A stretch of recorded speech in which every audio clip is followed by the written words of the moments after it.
Oi pessoas, tudo certo? Meu nome é Alisson e hoje eu vou apresentar o Cronodata, que é um software de visualização de conceitos, constelações autorais e visualização de citação.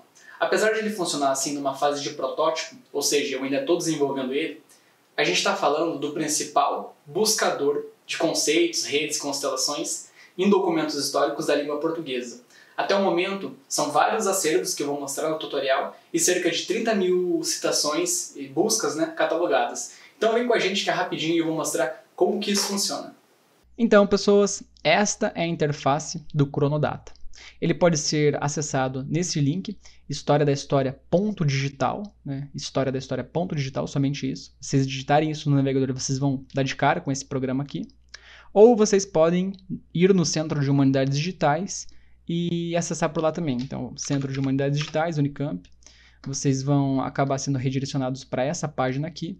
Vocês vão em Cronodata e também visualizam o programa. Eu coloquei nesse link aqui para ficar mais curto e ficar mais acessível, para ter mais visibilidade. Vocês, ao entrarem no programa, se deparam com 3 botões, Iniciar, Saber Mais e Tutorial. Ao clicar em tutorial, vai direcionar para o vídeo que está sendo gravado. Em Saber Mais, vocês vão ter informações mais técnicas e critérios sobre a construção do banco de dados e da interface visual. Eu vou explicar isso um pouquinho mais. Bom, vou clicar em Saber Mais, vou mostrar para vocês aqui. Aqui existem algumas informações técnicas sobre como que o banco de dados foi construído. Então, existe um banco de dados construído em SQL, que é uma linguagem sobre estruturação, escrita e consulta de documentos, Então, basicamente, quando eu tenho um documento histórico, vou mostrar aqui para vocês, por exemplo, pegando o livro de Sérgio Buarque de Holanda. Isso aqui nada mais é do que uma imagem, uma digitalização. Eu posso aqui selecionar a ferramenta de texto e não consigo selecionar nada, porque isso aqui é uma digitalização. O que eu faço é transformar isso aqui em texto novamente e transformo em gigantescas tabelas. Então, eu tenho aqui o mesmo livro já convertido para texto, o Raízes do Brasil, de modo que é possível fazer seleções, Então, consigo fazer seleções e copiar esses textos. Contudo, ainda são utilizados outros métodos, chamados métodos de modelagem de dados e mineração de dados, para chegar a outros resultados. Então, aqui vocês vejam uma tabela mais elaborada, essa aqui sobre Nietzsche, são pesquisas em Nietzsche. Então, aqui a gente vê a citação, a gente vê o nome do arquivo onde foi buscado, então você vê aqui dicionários, a revista do IHGB, a revista americana, e o termo buscado, Então, ressentimento, extemporâneo, são conceitos utilizados pelo próprio Nietzsche, e aqui a página. Então, através da modelagem de dados, através da mineração de dados, eu construo essas tabelas, que depois elas vão ser os fundamentos para o Cronodata. Então, o Cronodata ele é um relacionador de tabelas a partir de interfaces visuais. Então, eu vou aumentar aqui para mostrar como que isso funciona, deixar ele maiorzinho, e eu vou clicar em iniciar. Vocês vão entender como que isso funciona. Na primeira aba do programa, a gente se depara com um dicionário de conceitos.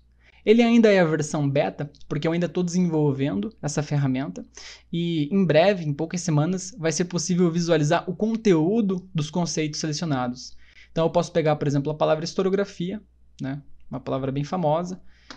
Vou retirar esse recorte daqui. Eu tinha feito um recorte previamente. Então, somente a palavra historiografia. Quando vocês entrarem no programa, vai estar assim, sem recorte nenhum, que eu já estava mexendo um pouco antes. Então, a palavra historiografia, eu posso ver que no século XIX existem poucas citações e ela se torna muito frequente na revista a partir ali dos anos 70, pelo menos. Final da década de 50 tem algum movimento, 50 também, início da década de 50, mas a curva ela cresce a partir dos anos 70 e 80, Esses programas de visualização de dados nada mais são do que gráficos que funcionam como filtros. Então, eu posso pegar, por exemplo, acervos e filtrar por acervos. Então, eu posso selecionar só o IHGB, ou só os dicionários que eu selecionei, ou só a revista americana de Itamaraty. Nesse programa, o que se usa basicamente é o botão esquerdo do mouse e a tecla Ctrl. Então, eu também posso definir um recorte a partir das buscas, Então, eu vou aqui selecionando, apertando Ctrl, e esse recorte ele tem que ir formando ali embaixo. No caso, a palavra historiografia, como ela tem nesse acervo aqui ela tem poucos resultados, na verdade está buscando. Provavelmente a internet deve estar com algum problema. Deixa eu desfazer aqui. Tentar de novo aqui. Historiografia. Então. Bom, agora deu certo. Provavelmente era a internet que estava falhando, mas ó. Conforme você vai selecionando, o gráfico vai se desenhando. Tudo isso com a tecla Ctrl. Selecionada para definir o recorte. Pode-se fazer isso com os outros conceitos também. Panamérica, Latinoamérica e etc. Sempre lembrando em desfazer as seleções para não serem replicadas nos outros conceitos. Porque no momento em que seleciono aqui, os acervos os dados daqui vão ser replicados aqui. Então é sempre bom desfazer a seleção aqui para que você não se confunda, né? Uma questão importante é você sempre passar o mouse na dica de ferramenta. Basicamente, ao passar o mouse na dica de ferramenta, as explicações sobre o funcionamento dessa ferramenta no geral, elas estão disponíveis. Aqui eu tenho o número de resultados, então, somando todos esses conceitos que eu coloquei aqui, somente sobre eles já tem 8.000 resultados. Se eu selecionar uma palavra, por exemplo, a palavra América Latina, são 816 resultados em todas essas coleções. Mas eu posso filtrar mais, então eu posso somente no IHGB, 642. Somente entre 1915, entendeu? 18, 20, 21. E o gráfico vai sendo transformado conforme a seleção que eu faço. Na visualização de constelações, a maioria dos autores que estão aqui catalogados, eles dizem respeito à minha pesquisa de doutoramento. Mas, conforme está sendo solicitado, eu vou incluir outros autores e outras constelações a serem visualizadas aqui. E aqui é o mesmo fenômeno, né? Eu posso clicar na dica, visualizar como funciona. Na explicação está basicamente dizendo o seguinte, que você aperta Ctrl, clica com o botão direito em cima das datas e a ferramenta funciona dessa forma. E o gráfico ele começa a ser desenhado conforme as datas do recorte temporal que eu defino aqui. Uma questão importante que eu esqueci de mostrar é que eu coloquei aqui um tema alto contraste normal. Então, se você estiver à noite com a vista cansada, é possível definir um gráfico um tema de alto contraste, certo? Vamos à ferramenta 3. Deixa eu tirar esse alto contraste, colocar o normal. Bom, essa aqui é uma das partes mais interessantes, que é basicamente filtrar os autores, né? Então eu posso... faltou aqui escrever autor, né? Está escrito pesquisar ao, mas isso corrijo logo depois de terminar esse vídeo. Aqui eu posso pesquisar um autor específico e visualizar todas as citações que existem sobre ele no banco de dados. Então eu posso digitar aqui Max, né? Ele já vai aparecer a sugestão, Max Fleus, que é um secretário perpétuo do IHGB. Eu posso filtrar por acervo. Então eu posso ver as citações que existem no Sacramento Blake, na Revista Americana de Itamaraty e no IHGB. Não vou deixar nenhum filtro selecionado, eu vou visualizar em todos eles, né? A posição é uma questão importante, porque isso aqui é a posição exata no documento. Se vocês pararem o mouse em cima da ferramenta, eu coloquei ali uma explicação de como que isso funciona, né? O endereço em caractere é a posição exata da citação, sendo 0 a primeira linha de cada página. Então, esse filtro você deixa por último, né? Então, você seleciona o nome da pessoa, né? O intelectual que você quer, o autor, o acervo que você quer pesquisar, ou em todos os acervos, se você não deixar marcado, não marcar nenhum, ele vai pesquisar em todos os acervos. E aqui, aí eu vou filtrando. Eu posso ir, por exemplo, aqui já vai dar, sem filtro nenhum, ele diz, de Max Fleus tem 2.218 resultados, né? Então, eu posso ir filtrando para, no caso aqui, deu três resultados. Deixa eu mostrar para vocês aqui. Aqui deu 1, total de citações, né? Então, essa citação está na página 425, o acervo RHGB, local IHGB, volume em que se encontra a citação e site do acervo. Então, agora, por exemplo, selecionei outra, página 395. Já é outro volume, 1955, 1903. Conforme eu vou selecionando aqui a posição, os acervos vão mudando também os volumes, porque é basicamente todas as menções que existem sobre esse autor nos acervos que eu tenho indexados.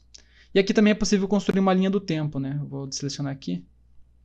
Vou selecionar outro aqui, por exemplo, Afonso Celso. Aqui existe uma linha do tempo também, em que eu poderia definir um recorte a partir dela, construir um filtro a partir dela. Aqui eu consigo ver todas as citações dele, de 1800 e tanto até 1969. E também pode-se utilizar qualquer um desses gráficos, com exceção dessa região aqui, em que ela apenas é um visualizador. Aqui e aqui eu consigo construir filtros para encontrar as informações que eu quero. Bom, aqui em citações cruzadas é basicamente descobrir autores próximos, né? Não necessariamente é um autor citando o outro. Eu vou tentar mostrar como que isso funciona para vocês. Então eu posso selecionar um autor, um qualquer. Vou pegar aqui o embaixador, Carcano. Ramon Carcano. Não, Ricardo Levene, tá aqui, já apareceu. Ricardo Levene é um historiador argentino. Ao selecionar ele, essa tabela de baixo já mostra todas as combinações possíveis. Então você vê que Ricardo Levene e Max Fleus, nos documentos que estão cadastrados até o momento, eles aparecem próximos um do outro 12 vezes. Adolfo Carranza uma vez, Afonso Celso Júnior uma vez, Augusto Tavares Lira uma vez. Então eu posso selecionar qualquer um desses nomes aqui, não clicando em cima, mas digitando aqui, por exemplo, Max Fleus. Vou digitar Max apenas, aperto Enter, apareceu 11 resultados, e aqui eu consigo visualizar esses 11 resultados, né? Então eu vou aqui, por exemplo, selecionando, vai aparecer aqui, por exemplo, Ricardo Levene, a qual assisto também por convite especial, professor Juan Carlos Rébora, né? E aonde que está o Max Fleus aqui? Vamos procurá-lo. Deixa eu ver. Bom, tá mais embaixo, ó. Eu passei o mouse em cima e deu para ver a citação mais extensa. Ela tá mais ou menos logo após Rébora citado a segunda vez. Eu não sei se vocês vão conseguir visualizar por causa das letras pequenininhas, mas ele tá logo em seguida. Vou selecionar outro documento para ver se fica um pouco mais fácil de visualizar. Aqui, ó, por exemplo. Aqui provavelmente é uma ata do IHGB, então aparece que argentinos, prolongados aplausos, estiveram presentes os seguintes sócios do Instituto. Conde Afonso Celso, Max Fleus e mais para frente aqui, ó, Ricardo Levene.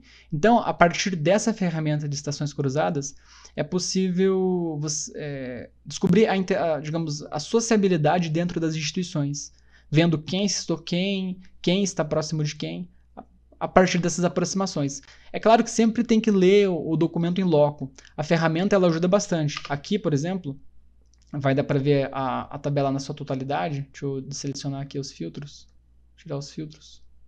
Bom, essa aqui é a tabela inteira. Dá para ver, por exemplo, que existe Afonso Celso com Max Fleus 500 e tantas vezes, com Alfonso Reyes uma vez. Alfonso Reyes foi um dos primeiros autores a utilizar o conceito de homem cordial, né? Ele utiliza isso em umas cartas trocadas, pouco antes do Sérgio Buarque de Holanda publicar o livro, né? E depois ele vai reivindicar esse conceito, vai ser reivindicado esse conceito. É um debate interessante que existe dentro do IHGB e poucas pessoas sabem da repercussão dentro da revista disto, né? Mas essa tabela, por exemplo, que eu construí a partir de autores que eu estudo, ela dá uma noção da interação, mas aí você tem que visualizar citação por citação para saber o conteúdo, né? A gente não pode achar que esses números traduzem necessariamente a realidade, digamos assim, entre aspas. Então, essa ferramenta ela possibilita tanto o caráter qualitativo, né, quanto o quantitativo. Primeiro quantitativo, depois é necessária a qualidade, né, avaliando as citações em loco. Por último, né, eu coloquei essa aba aqui, falando sobre esse dicionário dos conceitos que eu estou desenvolvendo, e aqui as bases consultadas até o momento. Então, a revista do IHGB, de 1839 até 2008, a Academia Nacional da Argentina, que antes era a Junta de História Numismática, a Biblioteca Nacional Digital, que é a Hemeroteca, né? Eu não coloquei todos os acervos, na verdade o único acervo que eu estou utilizando até o momento é o da Revista Americana, e a coleção brasiliana, né, da Biblioteca Gita e José Midlin da USP. Então, na verdade, os acervos ainda estão sendo indexados, as buscas também, e conforme algum pesquisador solicita via Google Forms buscas ou me procura pessoalmente através do e-mail, que eu também vou deixar aí no vídeo, Eu posso realizar as buscas e avaliar as indexações de acervos conforme for solicitado. Para essas plataformas, por exemplo, o IHGB já foi colocado praticamente tudo. A Academia Nacional de História Argentina também. A Biblioteca Nacional tem que avaliar acervo por acervo. E a Biblioteca Brasileira eu vou colocar tudo que for possível também. Novos acervos, por exemplo, online, outros sites que estejam hospedando documentos históricos, eu preciso avaliar o trabalho que vai dar para fazer esse tipo de indexação. Às vezes leva algum tempo, mas se for tranquilo, é só solicitar que vai aparecer e vai estar aqui no Coronodata. Que a ideia mesmo é ser um visualizador de conceitos, constelações e citações. Né? Tem tudo a ver com a ciência aberta, com a divulgação da pesquisa em andamento, para que outras pessoas possam ter acesso. Né? E é uma ferramenta muito rica, né, para fazer buscas seriais em documentos. Então, eu vou mostrar aqui mais ou menos, deixa eu tirar esses filtros aqui, só para fazer uma explicação mais... Deixa eu dar um F5 aqui, para tirar todos os filtros.